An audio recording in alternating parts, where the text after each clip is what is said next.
Hey, you guys, thanks for listening to this episode of Tips with T. On today, I have Mr. Chandler with us. Hey, Mr. Chandler, how are you doing today?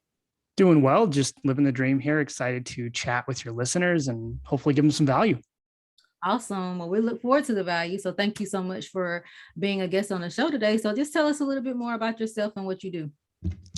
Yeah, so I grew up as a young kid who wanted to pursue med school. I had a bipolar mom, so I had this thing where I wanted to help people.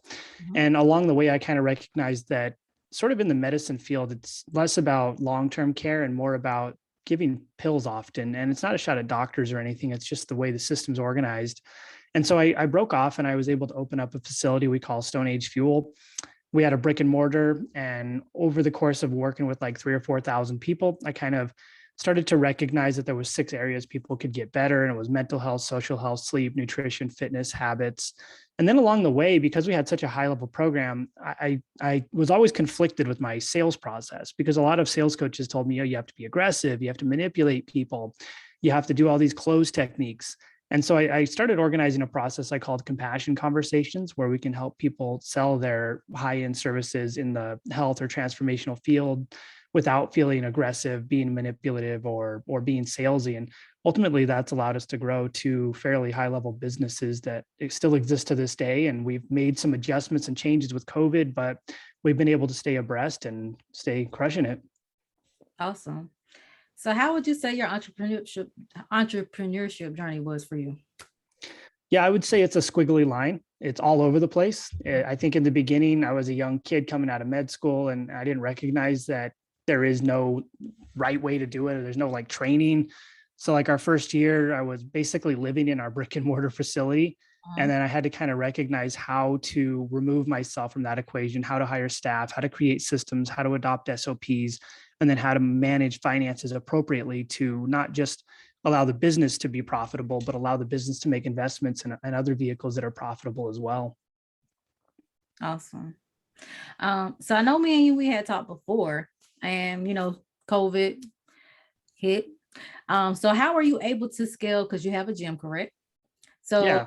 how you was able to scale your gym and so you can still be profitable and I guess and then you started a new online business during that time. So how were you able to do all that?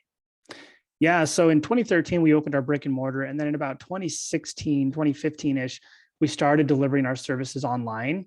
We weren't quite at scale yet. We were sort of dabbling in our toes in the water. And then when 2018 sort of started hitting, it was about 6 months before COVID. I was telling my partner that I thought we needed to really have a stronger online presence. And I felt like the online component could be more profitable than the brick and mortar because the overhead is almost non-existent because you don't have the brick and mortar price. You don't have to pay your rent. You don't have to pay like people to clean the toilets and all that stuff. So we started really boosting that thing up. And so by the time COVID actually hit and started crushing everything, we were already running and functional, and we were able to double our profits of the brick and mortar with our online program. And so as COVID hit, everybody was struggling with mental health, with social health, with sleep, and all these things. And so we were able to grow like 1,800% just because we were already prepped for what was happening. We already had an online platform for delivery. And it wasn't just like health coaching and personal training. We built an online curriculum that was 12 weeks long that was encompassed with cognitive behavior therapy. And I partnered with a doctor in clinical psychology to build that. We built a sleep curriculum. We built a system to where we could create custom plans for people's nutrition without diets or anything like that. So it was based on their own eating styles. We had a full fitness program. And so we were able to deliver a full-fledged online program, not just like a coaching program online. And so it blew up and people started joining. It was a higher end program too. So it was incredibly profitable. And as people joined, they started referring. And as people referred, we got more, and it just kind of snowballed from there. Mhm. Awesome. So what are some tips that you would give anybody to scale um their prices on products and services? Yeah, I think a lot of people, when they start trying to price their products and services, they look at competitors and they say, oh, well, that's what the market will bear. So that's what I have to charge. And I think what you have to remember is your competitors, especially in the small business world, are probably broke. And so by following their model, you're probably going to be broke too. And so you kind of start perpetuating the norm and everybody starts racing to the bottom. And I think so what you need to think about is, how can I put myself in a position to where people look at my product like wearing a Versace jacket, or buying a Coach purse or something. Like, everybody wants it, but not everybody can have it. And so you want to start thinking about, how can I increase the value of my product? How can I increase the value of my service? And how can I make sure that the end result is actually achievable? And I think that's really where you win in this market, when you can charge a higher end service. And for example, our program's $3,000 plus for a health program. And the reason we're able to do that is because I know by the end of the program, we'll be able to put people into a better mental state. They'll lose the weight they want to lose, and their sleep will be optimized to a point to where they feel like a different person. And I think that's what we have to look at when building our products and services. It's say, what are my learning objectives for this program? What are the objectives for client success? And then how do I break that down into micro segments? So along the way, clients can hit keystones or little pinnacles that tell you that they're going to be successful. And if they don't hit those, that's when you come out and you triage the client and pull them back in so they can be successful. So I think that's really what makes a business successful. Less focus on what my competitors are doing and more focus on, what can I include in this thing to make sure that people are not allowed to fail. I often tell people, I'll ask them like, hey, have you seen the movie Taken? And they'll say, oh, well, yeah, I've seen Taken. I'll say, well, we have a particular set of skills to make sure that you're successful. And if you aren't, we will find you and make sure that you win. So I think that's the real key to client success here. Yeah. I have to constantly tell myself now, you are your own competitor. What makes you different from everybody else? Because if you tend to, I guess, it's okay to look at your competitors, but if you start focusing more on what they're doing, you'll lose sight of what your actual purpose is and how to differentiate your business and how to be authentic. So I like when you say, just basically you need to tune out the other competition a little bit, just so you can stay on track and make yourself different.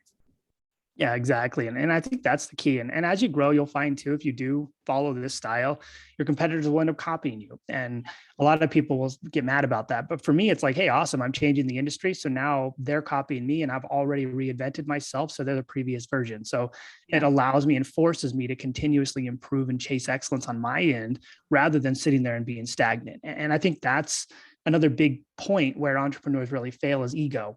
My program's good enough. My people are successful. We don't need to change things. But in reality, it's like, you need to track your numbers, and you probably need to constantly be adjusting to make sure that people are going to be successful. That's absolutely right.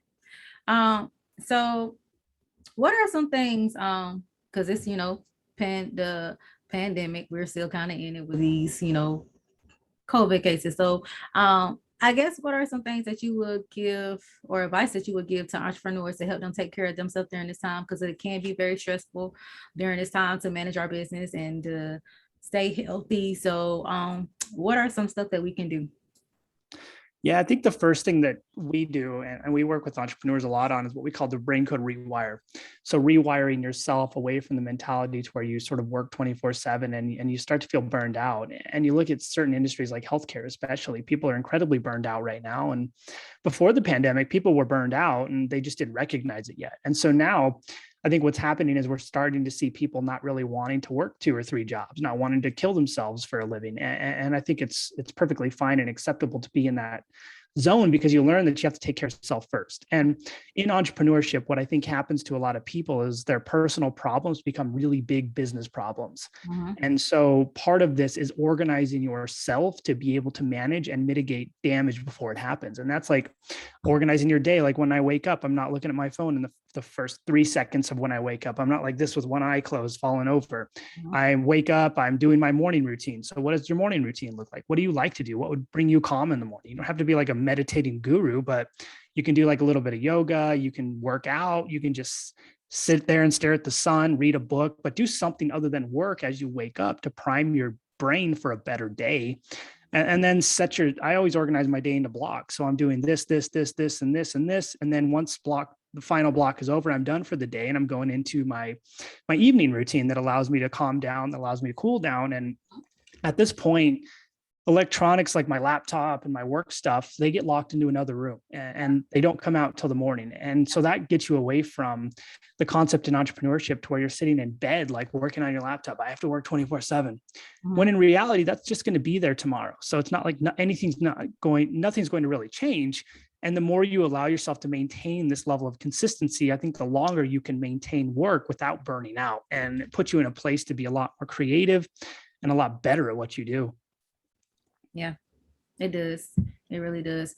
I trying to keep up with all that. Yeah, I completely understand. I'm trying to get into a more better routine and a more, so I can not be on the computer late at night, especially if I'm on the computer all day, like have a stop time to where my mind and my body can unwind.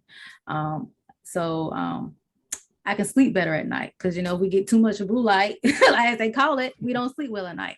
So I can completely relate to that. And I think that's a huge problem, because in the past, like, you're probably aware of this, but it was hustle culture. So you have to hustle till you die. And for me, it's like, well, that's not really a life worth living, because I'm going to be miserable. I'm going to not feel good. I'm going to be upset. I'm going to feel depressed. I'm not going to know why, but it's because I'm working myself to death. And I don't think entrepreneurship has to be that way. Maybe in the very beginning, when you're learning to grow and you are everything, first year or so, but after that, you have to learn to replace yourself, because you can't be the business forever. Yeah.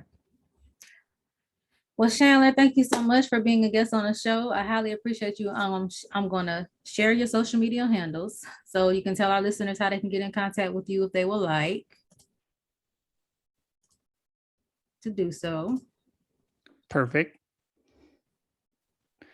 And I'm happy to chat. If anybody has any questions, feel free to reach out. You can friend me on Facebook. You can follow me on Instagram, shoot me a message, and I'll help you out. And we have a bunch of trainings and stuff like that available if anybody is interested in removing burnout. We have simple 5-step strategy to remove that. So if anybody wants that training, just let me know as well. All right, you guys. And the Facebook group is called Beyond Method, correct? Yes, that's our business support group. And there's another group we have as well that is more about weight loss, mental health, and sleep support. So if you're interested in that group, just follow me on Instagram and shoot me the DM group, and then I will give you access to that one too. Awesome. And if you guys want to get in contact with me, feel free to do so. My number is 910-317-0396. You can shoot me an email at contact@mjfinancial.biz. You can schedule a consultation on www.mjfinancial.biz. You can find this episode on Anchor, you guys, and you can also find the playback for this video on the YouTube channel as well. So thank you once again, Mr. Chandler, for being a guest on the show. I highly appreciate you. Yeah, thanks for having me. Hopefully everybody enjoyed the episode and nobody fell asleep while listening, especially while driving, and they had some value. All right, you guys, and we will see you on the next episode of Tips with T.